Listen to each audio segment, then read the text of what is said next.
right? So next we'll talk about seasonal demand. And seasonal demand is where you have those patterns throughout the year, high season, low season, high season, low season. And when it comes time to forecast for that, it's a little bit more challenging because you need to factor in that some periods are high periods where demand is above average, and some periods are low periods where demand is below average. And so I'm going to walk you through how to solve a question like this in case you get it. And so here it is. There's two situations. They can give you an even number of periods, 2, 4, 6, 8, 10, or they can give you an odd number of seasons like 3, 5, 7. You hope to get odd. It's a little bit less work. Well, I'll explain why in a second. I'm just punching these numbers into my calculator. Okay. If you have an even number of seasons, like 4 seasons, that's the most common, this is how you have to set it up. First, you have to create a table, and you just create a list of numbers, 1 to 12, because I have 12 periods here. I have 4 seasons, 3 years, that's 12 periods, and you write them in chronological order. So you don't go in columns here, right? You have to go in years. So this is 2022, this is 2023, this is 2024, okay? And then you write your demand, your actual demand. And then you create 2 columns, CMA4 and CMA2. So CMA4, right? This CMA has to match the number of periods. So because I have 4 seasons, not the number of periods, but the number of seasons, because this is a 4-season question, your first CMA has to be CMA4.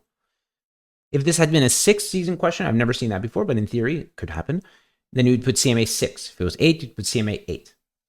The second one should always be CMA2. So don't break your heads. And this is the one that you won't have in the second example we do. Okay, so the first one is the same regardless of if you have 3 seasons, it's CMA3. If it's 4 seasons, CMA4. If it's 5, it's CMA5. Okay, standard. If this number is even, 4, 6, 8, 10, you also put CMA2. And then you put the seasonal relative at the end. So now let me show you how to actually calculate this. So you set it all up. And then CMA stands for centered moving average. So it's a moving average, sort of like we did before. 4 is the number of periods. So it looks like this. You take your first 4 periods, okay, and you average them. If you average 12, 9, 6, and 18, you get about 11.25. That's the average. You add them up, divide by 4.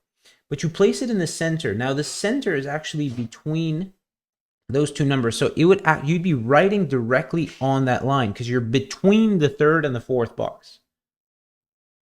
And you're going to do that for every group of 4. And what I mean by that is, I don't mean jump down here. Just shift down to the next 4. 9, 6, 18, and 15. The average of that is 12 even. So again, that would go right there in the middle between that because it's centered. And you repeat that for each of them. So now I go to the next 4, 6, 18, 15, and 11.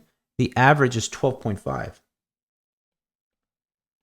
All right, go to the next 4. All right, 18, 15. The average is 13. And you keep doing that all the way down until you get to the last 4. These 4 will be the last ones. So sometimes what I do, I'll do that one last. I'll do that one first so I know where to stop. So this would be 1475. Again, right there in the middle between them. And then I just fill in and just go back and do the rest. So this would be 14. This is 14 also. And this is 14.25. Let me just make sure my numbers are good here. 11, 8, 20, 17, 11. Okay, good. So we do that for however many we have. Then we go to CMA2. So you're going to do the same idea, right? Centered moving average, but only of 2 by 2. So that means going here and using your CMA4s. So if you take these 2 together and you average them, 11.25 and 12, the average is 11.625. And you put it in between the 2 numbers, and because both of these were on the lines, in between would actually fall perfectly in row, 11.625, and that's the goal here. Your CMA2 should always fall perfectly inside of a row. And then you're gonna do it all the way down until you get to your last 2. So the last cell we have would be this one, be 14.5, and then you just do all the ones in between. So the next 2 would be these 2. which is 12.25. Every single box between the first one and the last one should be filled in. The next one will be 12.75. The next one will be at 13.25. See what I'm doing here? I'm just doing 2 by 2, 2 by 2, 2 by 2, all the way till the end. This is 14 and 14.125. Okay, good, done. So you have your CMAs now. The next step is to find your seasonal relative. Okay, seasonal relative is very, very simple. You take your demand and you divide it by the CMA. In this case, you divide by CMA2. So when it's a question where you have a CMA2, you divide by CMA2. So that means this number here divided by this number, 6 over 11.625. So I'm going to keep 4 decimal places here, 0.5161. And we're going to do that for each of them. 18 divided by 12.25. That's 1.4694. 15 divided by 12.75 is 1.1765. And what you're finding here, guys, any number above 1 is a high period where demand is above average.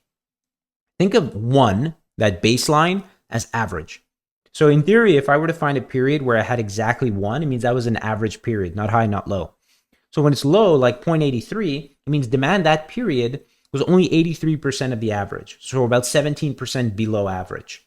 If I have a period like 1.17, it means that period was 17% more than average. Okay, so we fill in all the ones we can until we don't have any more CMA2s. So 5818, 1.4286, and then 1.2035, 0.7586.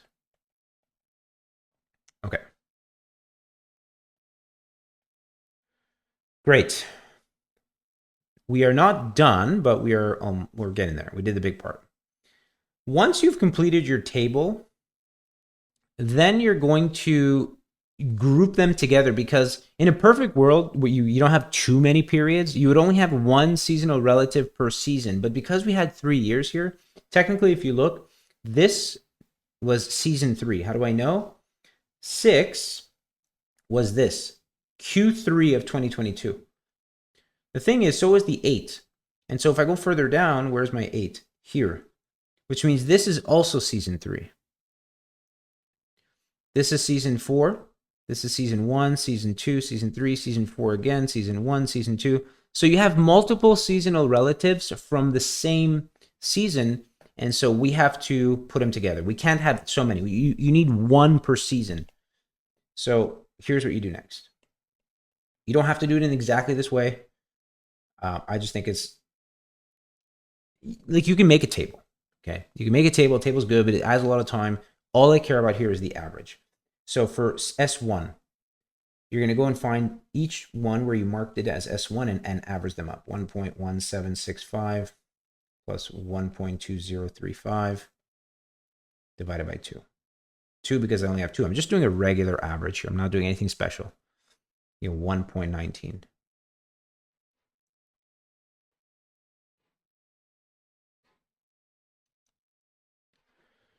For season 2, go all the ones you marked season 2. So 0.8302, 0.7586 divided by 2 is 0.7944. Then you have S3, which is the first one, 0.5161, 0.5818 divided by 2, 0.549. And the last one, S4, I had 1.4694 and 1.4286. That divided by 2 averages 1.449. Okay. So we have them all. Now you add them up. If you add all four of these numbers up exactly in this, right, these four numbers, you will get 3.9824, which is good, but it's not perfect. It needs to be 4. The sum of the seasonal relatives has to be equal to the number of seasons in your question. So if this is a 4-season question, these should have added up to 4. Now, it doesn't mean you made a mistake. It just means that they need to be adjusted. And so the adjustment, and I've given you a formula. This is not on the formula sheet. I just kind of made this up. This is the formula that you use for the adjustment factor. The adjustment factor is the number of seasons, which is 4, divided by the sum of your unadjusted relatives. In other words, this number, 3.9824. And what you do with this, leave it as a fraction. And for each of these values, okay, just multiply them by this number. So 1.19 times that, 0.79 times that, 0.549 times that. And what you'll get is, you'll get your adjusted factors, your adjusted, and this would be your final answer, seasonal relatives.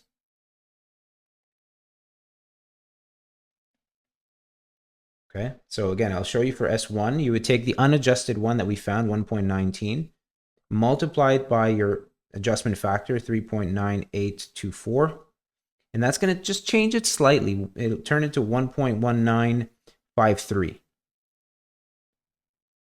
For S2, if you make the adjustment, you'll get 0.7979. For S3, you'll get 0.5514. And for S4, you'll get 1.4554. So they changed a little bit, but now if you add them up, you get exactly 4. And so these are your final answers. These are your seasonal relatives. And now if we want to interpret them, look, seasons 1 and 4 are high seasons, above average. Oh, kick my camera.